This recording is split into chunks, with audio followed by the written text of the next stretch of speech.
Aya. Tamari.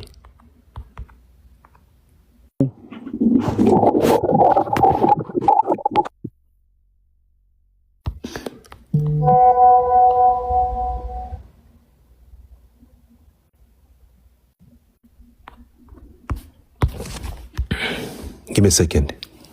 Ni ukuvuga ngo hano ntabwo izi message za bebe cool. Urimo kumva? Give me a second. Linda ko.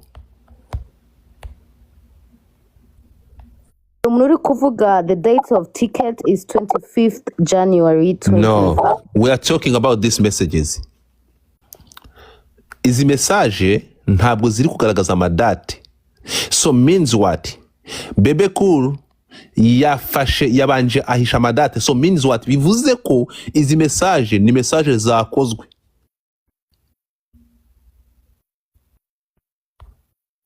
Uretse gato. Give me a second. Bebe cool arafatwa. And Godfather. Uretse gato. Ni ukuvuga ngo message turi kumwe?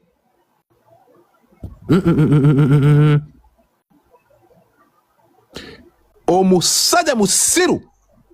And why he broke? Kubera ki brokinze mu brokinze. No. Ono musajja musiru.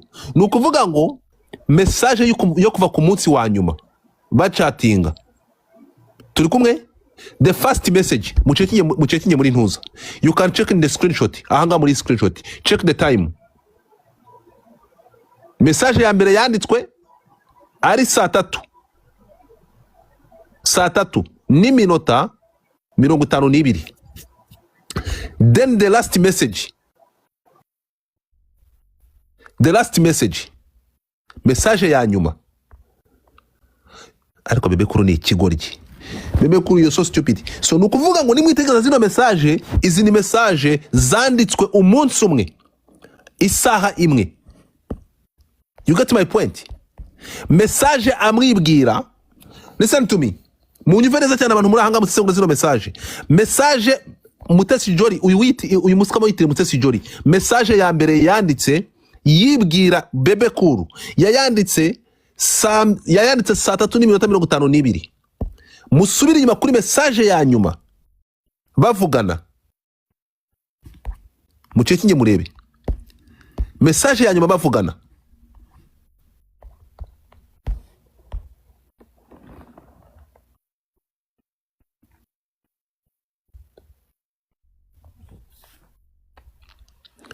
Message ya nyuma bavugana yari saa 4:30.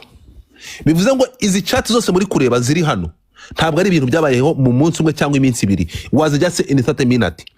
So this conversation was just in 30 minutes. Tukubyumvikana Tamari? Icyo rikuba muri kucyumva hano muri kunyumva Kenzo. So this all conversation, this chat is the chat ziri kuri Twitter. Yashizeho ngo zibiganiro yagiranye na Mutesi Jolly kugira ngo amuscamming. This all message just was made in 30 minutes.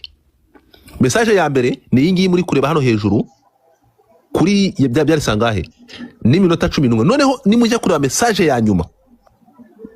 Message ya nyuma yanditswe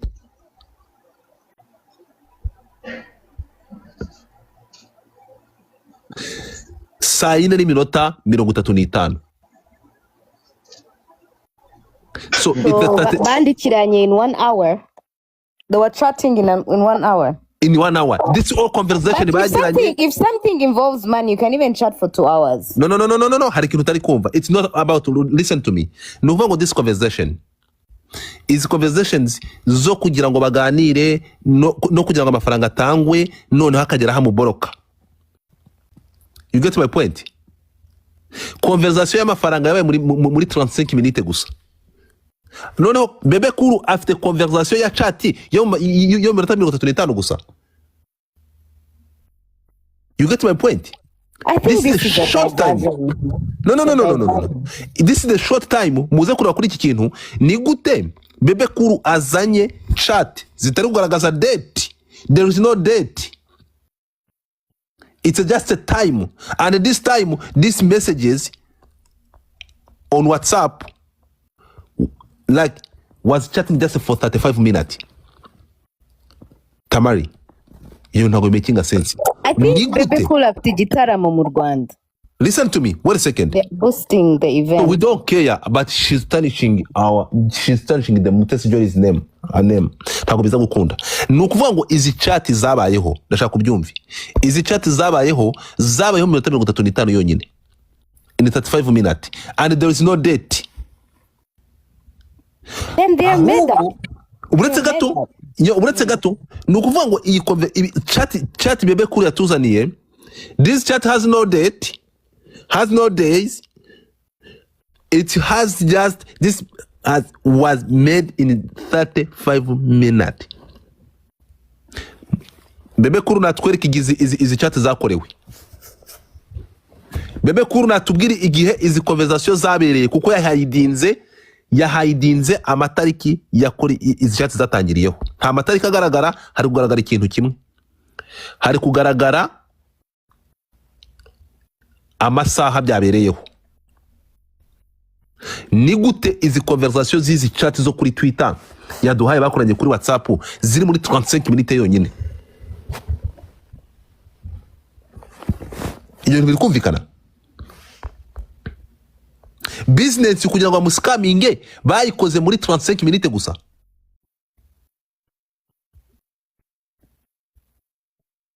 Iyo nubwo byumvikana. So izi chat turi kureba hano zakozwe ntabwo ari zanyazo. Muze kubyitegereza kuko ntabwo wambwira ko musubire kwa Bebe Cool mwitegereze murebe. Muraza gusanga izi chat yakoze ntabwo zifite date igeza zachatingiwe atangira guchatinga n'abantu biyitire Mutesi Jolly. Ahubwo ikintu ndi kubona aba bantu baskaminze nani, aba bantu baskaminze nani Bebe Cool. Abasikama ni Bebe Cool, aba bantu n'abantu ba Bebe Cool. Mwitegereze muraza kubireba kuko izi message zafaburitswe ntabwo ziri kutwereka itariki zandikiweho. Ikintu turi kubona murabizi kugira ngo umuntu akore screenshot kameme. Izi chat muri kureba zose zakozwe mu minota ikurikiranye kuva ku minota 30 kuva ku minota 52 saa 3:52 chat irangira saa 4:35. So that means if nimba byarafashe Jolly guscaminga Bebe within that short period of time. So it means niba ibi bintu nukuvuga ngo iyi scam yabaye mu minota 44 minutes. Iyi conversation yabaye yo guscaminga uyu mugabo turi kumwe baganira yabaye mu minota 45 gusa. Uyu muntu Bebe Cool yita Mutesi Jolly yavuganye nawe 45 minutes gusa ahita muscaminga ayo mafaranga. But I think this is deeper than we think. There is something to this. You need drama. No. Ibintu ni bibiri. Ibintu ahubwo hano ndikuza kureba twumvikane. Hari izindi chats ufite iyo gusa. No, this the old chat nakubwiye yashizeho. Give me a second. Bebe Cool. There are more chats. No, njyewe nakarikiye. I get the yakoze 1 2 urukumva 1 2 3 4 5 6 7 8. So in 8 screenshot. Urimo kunyumva? Urukunyumva? Do you hear me?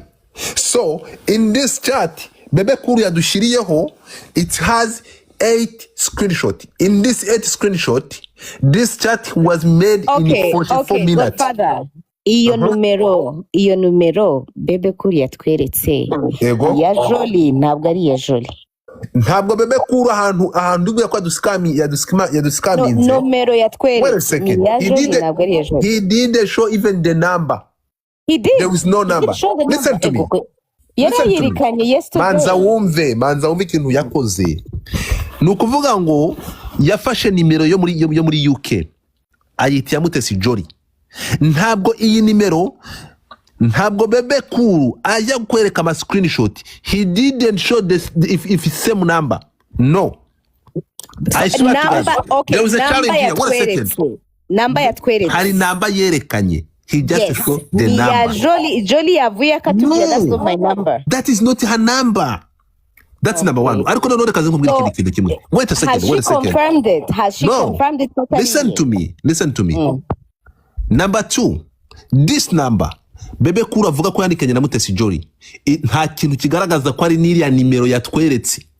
Kuko he showed the screenshot with the name.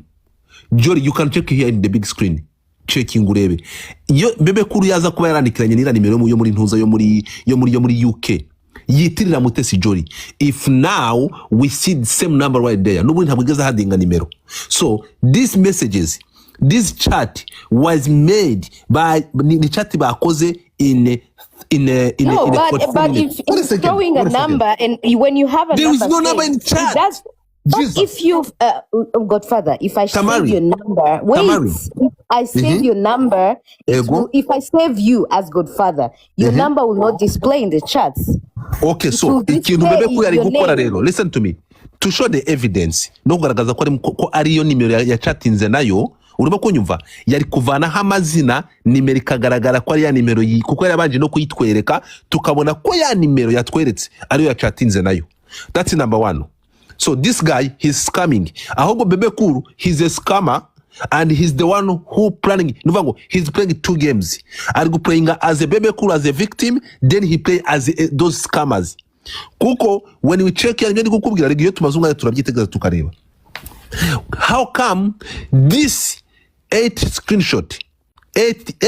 screenshot umunani zose tubonye chati, izi chati zikaba zarakozwe 45 yonyine? How come? Then he's not showing the date. I swear to God, Bebe Cool ni yerekana izi chat muraza gusanga yazanditse yesterday. You gonna see it before he started this saga. Nibwo yanditse zino screenshot. Nibwo yakoze zino chat ari kutwereka. Kuko when you check message ya mbere iyi ngiri muri screenshot aho uyu nguyu yavuga ngo this is Jolly. Ahangaha iyi chat, izi chat zabaye saa 3 za nijoro 52. You get my point? The last message yabaye saa 4 n'iminota 35. So calculate. Mucekinge mu ndebere. You can check. So ntabwo sobanurira ukuntu Mutesi Jolly, reka tuvuge ko bari abantu we ari kwitira Mutesi Jolly gute? How come umuntu mwagiranye conversation y'iminota 45 yaguskaminze? Mutesi Jolly afite izihe mbaraga ziscamming umuntu 45 yonyine? You gonna check even these messages bazi fabrice ntabwo ari aba baskama n'abantu ba Bebe Cool.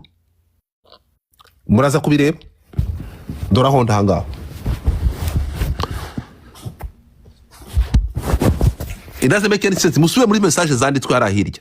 Then why niba ari gushaka kugaragaza ibimenyetso ko atari kutwereka igihe izi message zakorewe n'amatariki? Kubereka amatariki yahishe akagaragaza hakaba ari kugaragara time yonyine. Kuberiki ari kugaragara time yonyine. Second, kuberiki yagiye kugaragaza evidence za nimero bacatinze ko yari yamaze kutwereka nimero ya Mutesi Jolly iyo mu Bwongereza yari kumwitirira, kuberiki atavuyeyo ngo avaneho amazina tubone ko ya nimero ariyo bacatinze? Well, sinzi nimba wasomye ibyo yanditse, yavuze ati it all started bagiye kureba umupira, ngo yari yicaye inyuma y'abakinnyi. Ibyo twabisomye. Ibyo mwabisomye sibyo? Yego. Nyuma nibwo uwo muntu sinzi nimba ari ijoro cyangwa umwitirira, yavuze ko yamubonye atamusuhuje.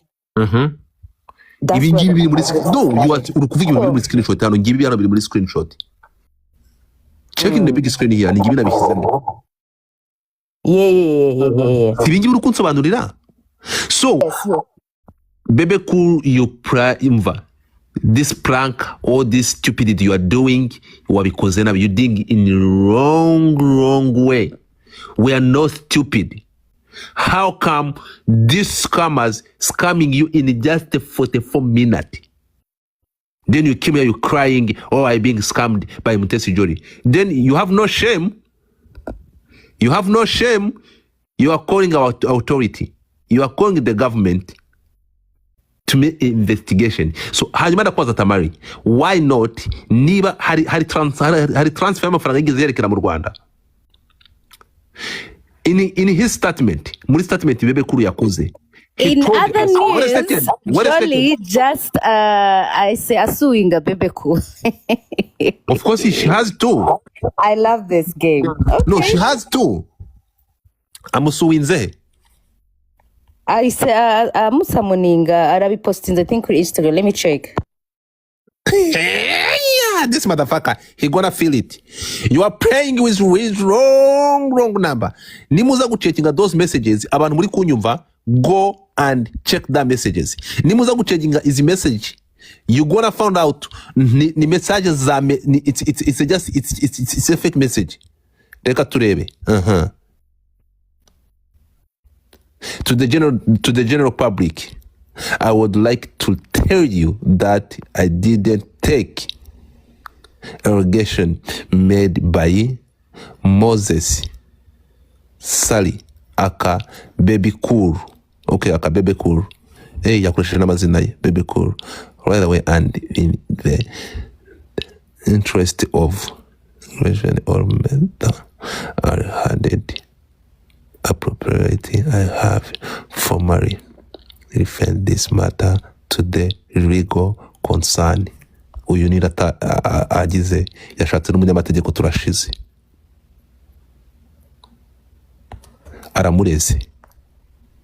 Hey, bombo clat.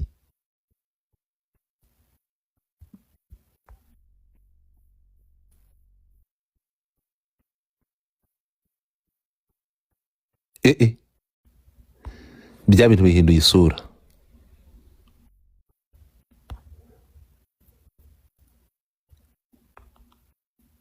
Apple.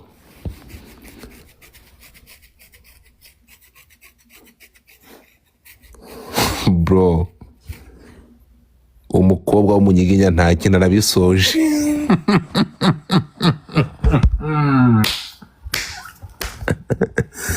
Yo!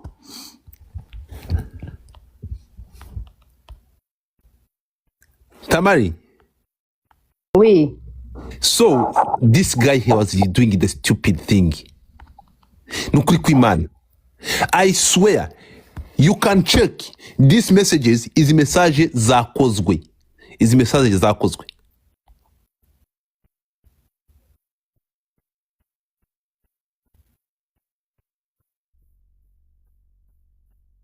I think Bebe yari nawe gukoresha aba lawyers, but coming on social media without clarity.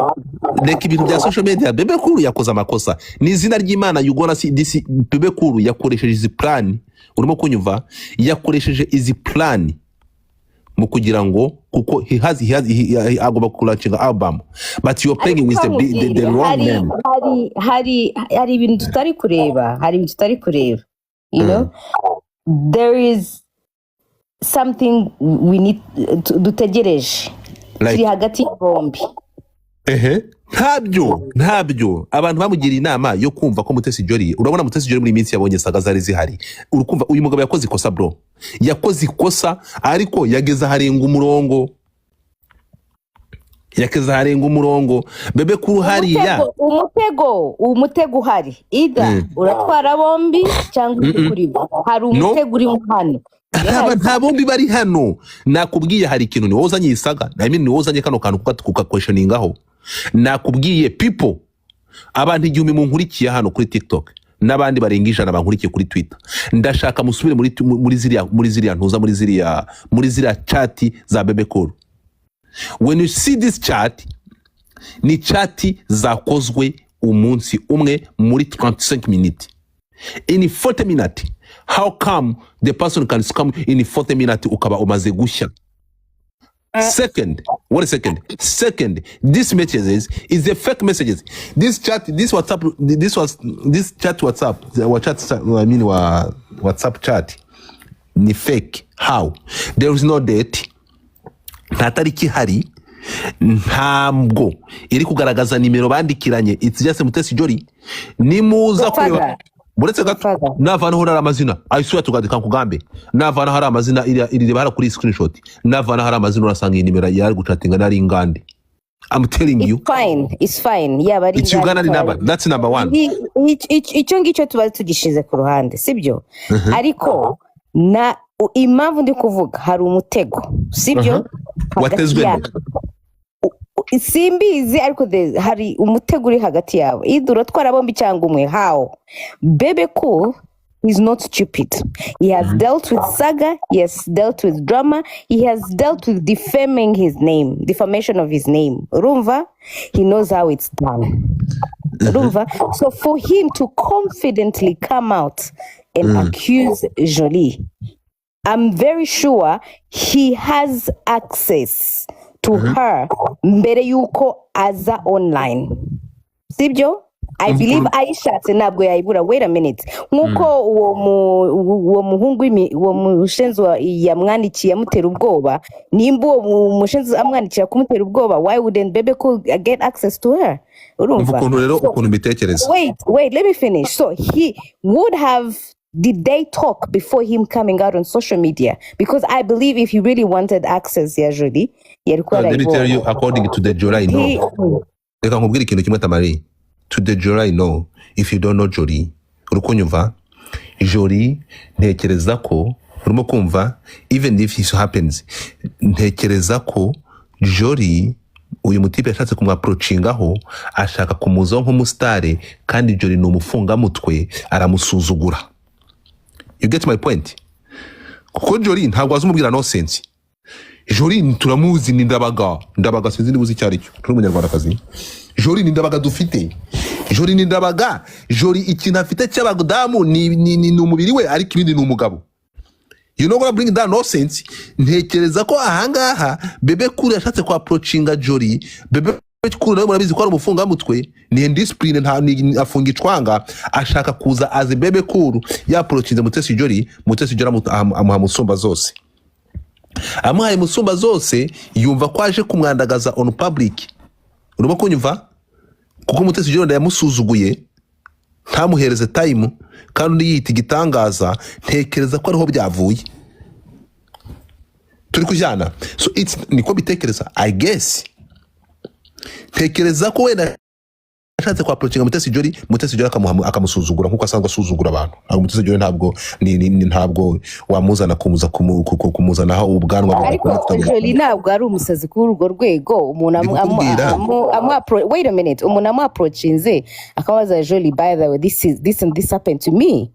Dude, can you lead me here? Ntabwo ndumva yatangira kwita mutuka. Atangiye kwita mutuka then yaba ari guilty. You tari guilty ntabwo banza wumve. Ndabizi ko Mutesi Jolie n'umuntu wumvikana ariko ntekereza ibintu tuvuga turi gutekereza impamvu abantu byaturutse kugira ngo bijye on public. Ashobora kumusobanurira uriya ntabyumvi agashaka kumwaccusing Mutesi Jolie zahita zivaho zahita zisota. Ashobora kumusobanurira Mutesi Jolie agaca bugufi kugira ngo amusobanurire amwumvishe cyangwa amusobanurire undi agashaka kumwaccusing ko ari amafaranga ni menshi nkuko bari kuyatubwira ikintu cyakurikiraho Mutesi Jolie zahita zivaho zigasota akamuha nyina. Uriya rero akavuga ati kankweretse muri public. Ariko noneho ahantu ntagiye kudoutinga ni kuri izi message. It's on this message. Kuri izi message nta hantu na hamwe harimo kugaragara ko izi message ziri clear. How come screenshot 8 ibintu byanditswe biri muri screenshot 8 byakoze muri 40 minutes akaba atari kutwereka n'amatariki byatangiriyeho na okay Tamari Bebe Cool umuntu wawe I swear mubwire kuko tuzi igihe umupira wabereye amatariki twe turayazi. Tell him afata zino screenshot asubira inyuma akwereke date izi message izi screenshot ari kutwereka yerekane zino date turebe niba ari date z'igihe umupira warangiriye mutwibutsa amatariki igihe ura umupira wabereye. Check. Okay, reka tubyoroshye gatoya. Reka tubyoroshye gato. Aha ngaha bari muri UK. Siko bimeze? Biroroshye cyane. Yego. uretse gato here both of them here bari UK. Ariko nanone reka uretse gato reka tubyoroshye reka nze nkwereke tubyoroshye ntabwo nyiba uretse gato give a second ntabwo ndi bukwiba buretse Banyarwanda wait a minute akandi kabazo mfite sibyo mbere yuko baza akandi kabazo uwo so called scammer yamenye gute ko Bebe Cool yaje kureba umupira Mari here we go muraza gusanga amatariki kuko turebe tickets ngiye kuba tickets yari yasanga umupira umara twawuhisaha kuko ni 90 minutes inyongezo ntago zarenza 10 minutes yego twagiye ariko n'ikindi umuntu twakwibaza sibyo Bebe Cool ndibaza ko atabanje gutangaza ahantu hose iyi si ticket oya uretse gato iyi niyo ticket this is the ticket biroroshye izi tweet zakorewe i Bugande. I swear this tweet izi tweet zakorewe i Bugande kandi muraza gusanga ariko bimeze dora honda izi tweet zakorewe i Bugande even yesterday I mean this WhatsApp chat zakorewe Uganda you gonna check kandi muraza kubireba Tamari people mumbabarire mu checking time murebe ni umupira kiragiye ura mupira Mutesi bagiye kureba wararangiye saa 3 n'iminota 50 cyangwa n'iminota 30 around there nimuza kureba igihe amasaha umupira warangiriye muraza kureba igihe kuko Bebe Cool atubwira ko umupira urangiye nibwo uyu muntu yahise amwandikira amubwira ko ari Mutesi Jolly amubwira ko amubona arangije bakimara kumwandikiraho ako kanya ngo ahita abona Mutesi Jolly ari kunyura mu nzira y'abantuza. So ndashaka mundebere uyu mupira warangiye sanga ariko masaha yo muri UK amasaha arahura n'izi chat. I'm telling you actually wait ahubwo wijya kure umupira watangiye saa 9:15 PM za nimugoroba muri ntuza muri arena muri stade rather muri stadium watangiye nibwo watangiye bivuze ngo warangiye kare. Okay noneho Bebe Cool musubira inyuma muri koro abantu kuri tuja muri kunyumva musubira inyuma muri ntuza muri tweet za Bebe Cool yatubwiye ko yasobanuye ko umupira ukirangira akiri muri iyo ntebe yabonye call yakiri muri stade nibwo yabonye message ahangaha izi message turi kureba hano niba umupira wararangiye saa 10 kubera iki stade bayigumyemo kugera saa 3 za nijoro oya yuko uzitike banditseho saa 9 umupira ntago uhita utangira saa 9 ushaka guhita utangira saa 10 yego no saa 11 hanyuma bageze saa 3 za nijoro zabasanze muri stade let's google it atumenye amasaha yego check kuko hano turabona hafi saa 3:52 nibwo message ya mbere yanditswe kandi Bebe Cool atubwiye ko message yandikiwe akiri muri stade siko bimeze.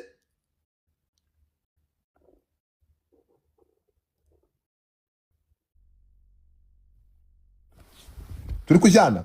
So the thing is ahangaha izi message ni inkorano za Bebe Cool n'abantu be. Reka ndebe. Let me check.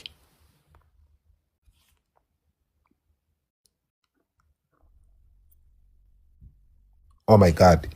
Umupira watangiye saa 9. Umupira watangiye saa 9 za nijoro za kumanywa. Ku masaha yo mu Bwongereza. Ku masaha yo mu Bwongereza hano turabona ko Bebe Cool yatubwiye ko chat ya mbere yayakiriye akiri muri stade. Ni umupira waratangiye saa 9 umupira warangiye sangahe?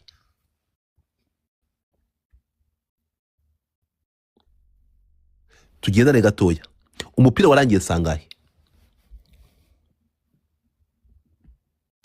No kubera iki muri izi chat za WhatsApp zakozwe tariki 12 z'ukwa mbere ahangaha muri izi chat tutari kureba izi tariki z'ukwa mbere ziri hehe kubera iki yamaje kuzihidinga turi kureba amasaha gusa kandi aya masaha akaba adahura n'amasaha umupira wabereyeho. Bebe Cool umusiro muri kubibona, muri kubyumva cyangwa ntabwo biri kumvikana? Muri kubireba cyangwa ntabwo biri kumvikana? We are not that stupid. These messages, these WhatsApp messages were made by themselves. Abantu baravuga when they check. Listen to me. Abantu baravuga ko match yatangiye. Match yarangiye sangahe mu nyandikire murebe. But when you go mugiye no kuri Google mwabireba. Mungire kuri Google murebe. Biri kuvuga ko match yarangiye saa 10:45. Sawa.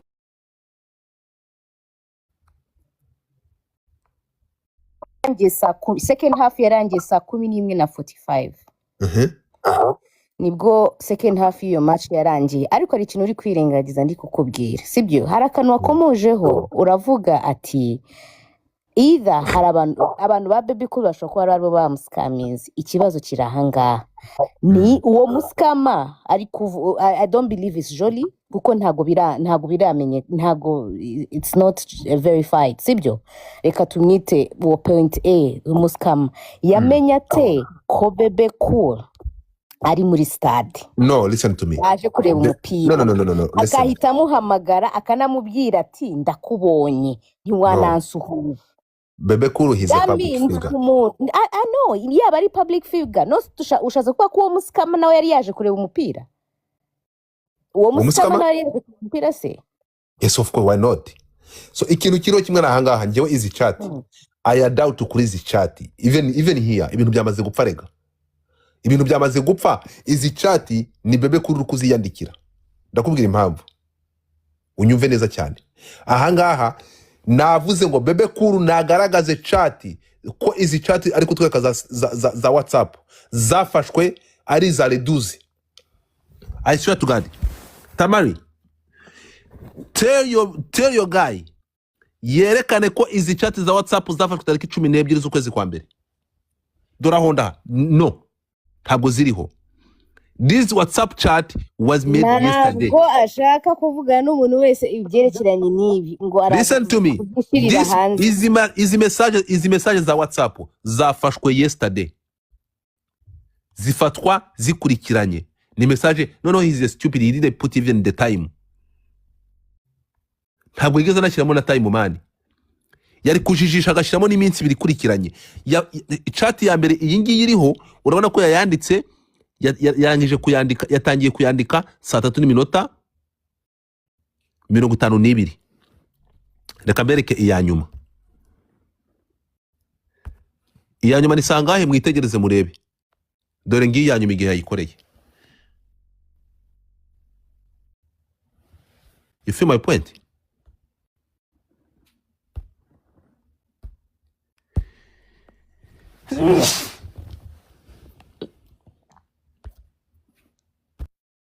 Turi kujyana. So ni gute umuntu ashobora gukora ubugoryi nk'ubu ngubu?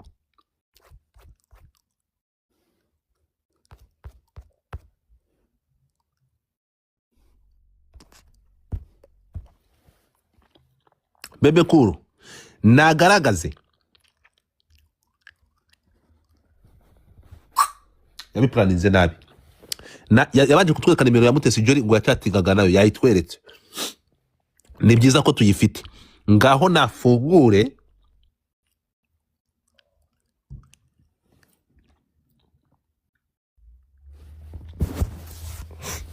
Bebe Cool, ni byiza ko dufite zino chat tuzi n'amasaha yazo.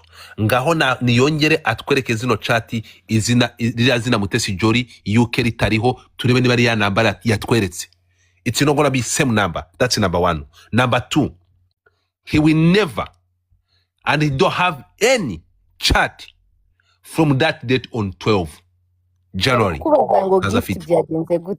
Ntabwo ni magift hano mani, ntabwo ni magift nyina zimwe zakazi kutumenyera.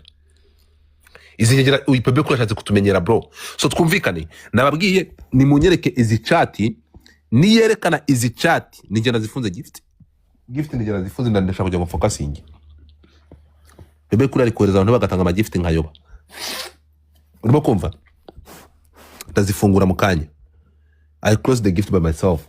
So icyo ndi kubwira ni iki kitamari bebe kuru nagaragaze iyi nimero atubwiye ko ari ya Mutesi Jolly nagaragaze navaneho ririya zina atwereke Of course zino he's not gonna do zino that. chat No, he's because not he gonna has do no that. that ntabyo afite icyo ni ikintu cya mbere ikindi cya kabiri nareke kutwereka tell him not showing the time atwereke date of course here niba ya screenshot yayafashe urumva wait a second niba yari nabyo ari bugende agasiba nomero ya Jolly akongera agafata screenshots bro let's move on something else no he's supposed to do that no listen to ya me Jolly ntabwo ari ya no tugende gake bebe kuru who is bebe kuru he is nothing he have to do that because he bring that chat WhatsApp chats to prove the public if that was Jolly niyo mpamvu yaje kutwereka ziriya chat so bebe kuru we are doubt we don't accept that evidence no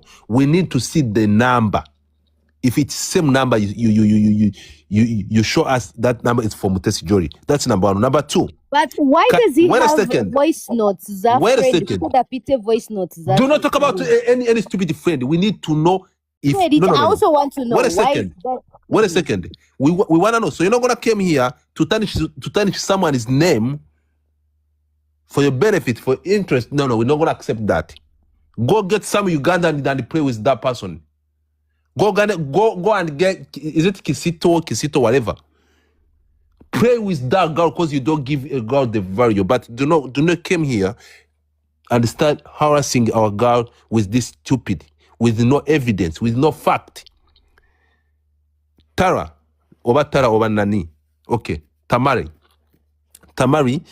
bwira uyu mugabo agaragaze date izi chat zafatiwe I swear to God it's not gonna be 12 January never ikiza baramusuwinze to sue him turamusuinza ariko na public tugomba kugira the public tugomba kumucana nk'umuriro no ntabwo tumubamba gusa no ntabwo umuntu ashobora kuza ngo afabrike message nk'ibi ngibi bya fake arangiza aze kwakiza umwana w'umukobwa it's not gonna work ntabwo ariko bimeze kandi n'umuntu ntabwo ubanza kumushira hanze wamuvugisha if you really had her number listen to me ibi yabikoze ku nyungu ze ariko he plays with the wrong person ntabwo ushobora kuza hano ngo ufate umuntu uze ufabrike message nk'izi ngizi this message I'm telling you when you check this message is fabricated ntabwo ziri original ndabikubwiye njye ntegereje iyo concert ahubwo nimba ari album nshya nimba ari concert because this is a typical diversion this is nonsense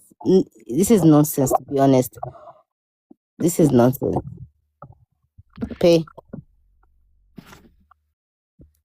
kuko hari n'abandi sinzi ndaza kubikubwira hari abandi nabo barimo baravuga ngo nako byabagendekeye gutyo so I think it's bigger than what we think sinzi impamvu bifashemo nk'agakuni bakumva bakubita Jolly hasi harimo question mark because if you really want justice you do not attack someone like that you don't if you really claim ko umuntu mwari muziranye cyangwa mwavuganaga you don't attack them like that so ndatekereza ari ibyo abantu muri aha ngaha ndababwira ko zino message za bebe call nta hantu zihuriye nari amatariki yagiye nta matariki ariho izi ni message zanditswe yesterday izi ntabwo ari message ziri original